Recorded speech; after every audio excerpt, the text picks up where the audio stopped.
Let's get ready to start another episode of Miami Cop Talk. Welcome to another episode of Miami Cop Talk. I'm Raul. With me is my partner, Robert Asencio. We got a real special guest. Robert, say hello to folks, and you want to introduce our guest? We're proud to have the FOP, City of Miami FOP President, Lodge 20, Tommy Reyes, with us today, representing the officers, the men and women out there who are out there protecting and serving faithfully. We wanted to have him on the show to discuss the current situation, the brawl, as was written, or it was titled in the New Times, the brawl with the city chief. But we want to hear from the officers. We want to hear from the body. What's going on? What is it that we don't hear in the news? So, I think most people know by now we are having issues with our current chief, who is a gentleman by the name of Acevedo. Real quick history, for those of you who don't know, Acevedo started off at the California Highway Patrol, made his way up through the ranks, all the way up to chief of the LA division, then went from there to Austin, then from Austin to Houston as chief of police in both of those cities, and now he's here in Miami as the chief of the city of Miami Police. His career has been littered with issues, I could say, and in the 5 to 6 months that he's been here, it's been no different than any of those other places. He has what I like to say, put his foot in his mouth several times since he got here. He has done a number on the morale of our men and women here. They are afraid to work, and when police officers are afraid to do their job, the only ones that suffer is the community. The police aren't suffering so much as the community. The community is the one that's going to suffer because they aren't getting the services that they deserve and the services that they pay for when they pay for with their taxes. And it all goes back to the cops are afraid to perform their duties because Art Acevedo has ulterior motives, and one of his motives is proving that Miami Police Department is a corrupt place, and he didn't try to prove that until about a week ago when he saw a possible termination coming his way. So to get to that, Saturday, he released an 8-page memo talking about how corrupt the police department is and how, all the problems we have with use of force and all these other issues. My question is, if he thought that our department was so corrupt and had so many issues and so many illegal use of forces, why did he not report this sooner to the city manager, to the elected officials, or like he says, to the FBI or to the DOJ? Why did he wait 2 days before a meeting where his job held in the line or in the balance? So I really believe he did this just to set himself up for a whistleblower lawsuit. So now when all these things come to light on him, he is pointing things that he never pointed out before. So let's break this down a little bit, because you are right that the chief's office, today in the news, it was reported it was leaked out to the new media, right? It's an 8-page memo that was written to the city manager and I believe the mayor, and which he claims that the chief of city, Acevedo, claims that the commissioners are corrupt in their interfering with internal affairs, policies and procedures, investigations in the city of Miami. Can you shed a little light about that, what he's talking about there? That all has to do, I think it all goes back to a case. We have a sergeant at arms. Obviously, I can't go too much into the details because it is an open internal affairs case. And I don't want to get tangled up in talking about details. We don't want you to violate the law, what you can speak from. So basically, I will say, I think what he's speaking to in that memo is a specific case of a sergeant at arms who there were some allegations made on him. I don't know the details. I couldn't tell you the details if I wanted to. Okay. He has been relieved of duty. I will tell you, for his own protection, he voluntarily rolled back to a police officer from sergeant at arms, which is a demotion. So he took a voluntary demotion because Chief Acevedo sees it as, if you're a staff member or brass or high ranking here in the department, that instead of demoting you, he can just terminate you and fire you at will. So he did that for his own safety. And now we are pending an investigation. And I believe Acevedo believes that the commissioners are somehow interfering with that investigation, which I don't see how they're interfering. Yeah, I mean, they're obviously very interested in the investigation. They ask about it, but they are not, that I've seen, directly trying to manipulate evidence or manipulate witnesses or anything of that sort. let me ask. I think the rank and file of FOP 20 have voted the no confidence of the chief. Can you share a little bit about that? We did. So just to say, the last thing is the timing of that memos and his complaints of corruption are very convenient for him. But as far as the no confidence, yeah, we conducted here at the FOP, we conducted a vote of confidence. I didn't want to call it a vote of no confidence because, I believed I knew which way it would go, but I didn't know that. And I want to leave it very open. I'm an honest guy, and I wanted to leave it open to each individual I didn't want to lead anybody into voting no. So I called it a vote of confidence, and there was 2 questions asked. The first question was, do you believe that Art Acevedo, are you confident in Art Acevedo's ability to lead our department?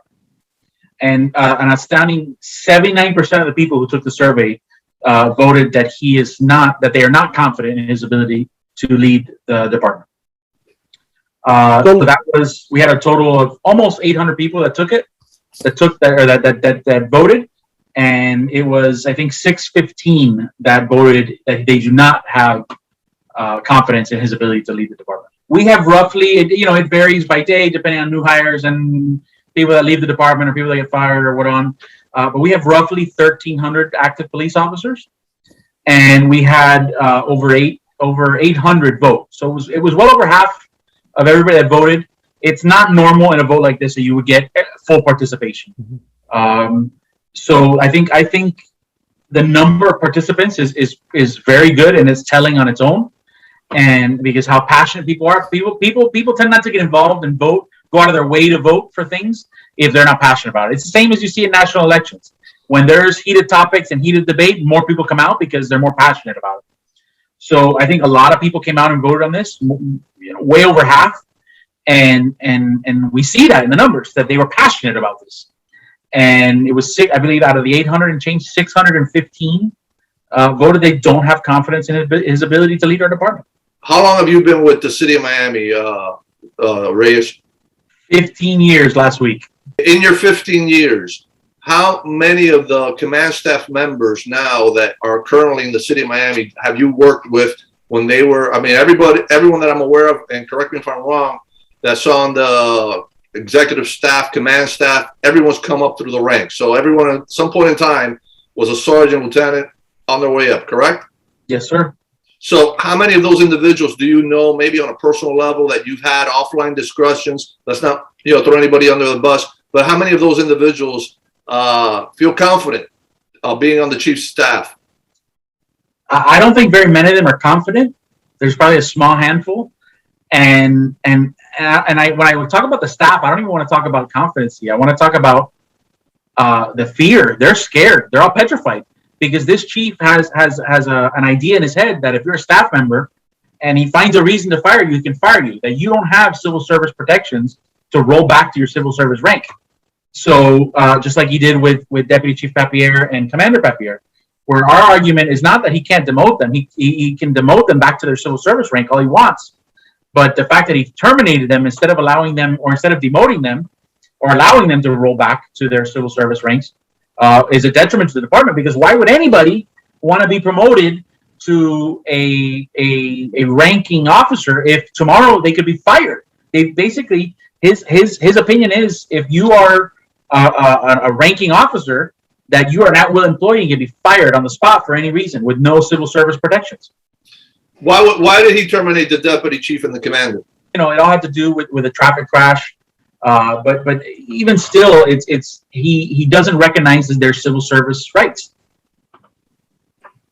So we know we've heard in the media about an accident that supposedly he had with his vehicle, some damage to his department issued vehicle, of which, according to the reports, have not been reported or made public to the department of its occurrence. I know that's one of the contentions, and that's why the deputy chief Papier and his wife were terminated. That we know. So let me ask you this. That issue aside, when you say the officers are feared, what is it they're fearful of? Well, he came in here, and when he first got here, he relieved many people of duty for I like to call them knee-jerk reactions. Somebody got in the news, and they were relieved of duty. Something that nobody would have ever been relieved of duty. Nobody's ever been relieved of duty as long as in the 15 years I've been here. and it was something, that, if you made the news, you were relieved of duty. If something looked a little off, relieved of duty. At one point we had almost 20 officers relieved of duty. And is there a disparity in his management? I guess that's what the bottom line is, right? So if a chief executive officer comes in and they find, officers or employees that are not behaving and they're public sector workers, and, the public has an obligation to have the best, competent, most, effective. Absolutely. And here, I think we are okay with, holding people's feet to the fire when they make mistakes. We're okay with that. We're okay with accountability, but it needs to be done fairly and justly, not a knee-jerk reaction because somebody makes a media story or somebody calls and complains and that person is related to somebody or has some kind of political connection. We need to do things justly and complete investigations and not pre-passing judgment on people as soon as we hear about a case. I follow you guys on your Twitter handle, the Miami FOP 20, and you guys posted a picture where one of your officers, I guess is suspended. I don't know if he's back on duty. He a hand sign that he had made. Yes. And right next to that, you have the chief, Art Acevedo, making the exact same hand sign when he was with another agency. I don't know that he was suspended or any disciplinary action on him when he made those. He was not suspended. He was not given disciplinary action. And that officer, I in the beginning, I was arguing very heavily to bring that officer back, and I think he's been out way too long. The only reason why I have stopped being so vocal, because it is now not the city's fault that he's back. He's not back. The officer is actually at home with COVID. Okay. And he's recovering from COVID, and as soon as he's done recovering from COVID, then they can complete their investigation. Hopefully, bring him back to work. I'll compliment you on that because you're stating your position, right? And I think that no one will disagree. And certainly we need to educate the public better on what police do and the struggles they have. So I would say that as a citizen, as a taxpayer, I don't find it, if the action was improper of an officer, it's no less improper for the chief of the department to be Correct. Treated any different for the same action.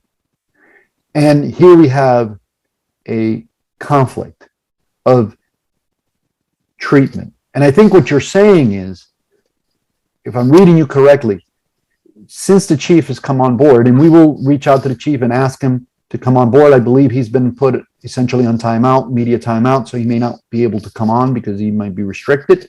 But we will reach out to ask him, as well as the commissioners, and I will ask the mayor of the city to come on because I think that they owe the public some response. But I will say this. From what you're saying that basically there is been a chief that's come on heavy-handed. He has arbitrarily administered discipline without effective due process. Am I correct? You're absolutely right. It's become we here in the city of Miami have become a do as I say, not as I do department. How do we fix this, Tommy? How do the officers of Miami provide better service? Because if they're fearful, as you said earlier, they can't serve the public effectively. How do we fix this problem? I think the first step is allowing Art Acevedo to move on. He needs to go somewhere else, anywhere else but here. And I think that would allow us to begin to heal, allow the city to begin to heal, because the city is in a tough place. And this isn't just affecting the police department; it's affecting all aspects of the city. I mean, this is top news, almost nationwide. I mean, we're getting news, we're getting national coverage on this, yeah. and it's painful. I love the city of Miami. I love this police department. I wasn't born and raised in the city. I was born and raised, like you said earlier, in the greater Miami area, outside the city. But you know what? I live in the city now. I love this city. I want to see it succeed.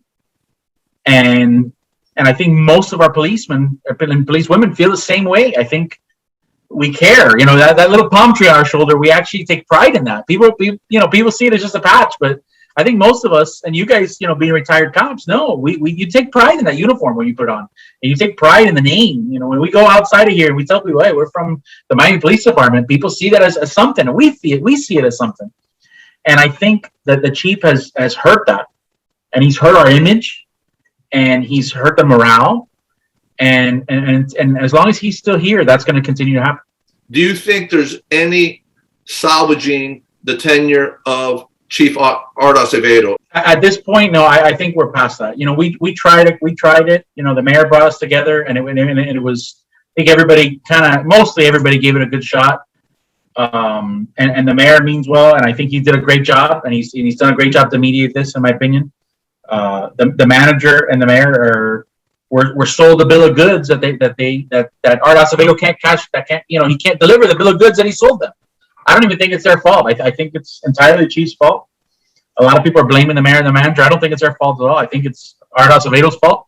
He is a snake oil salesman, and he's done this in now 4 departments where he sells a bill of goods as he is the great reformer, and he does nothing.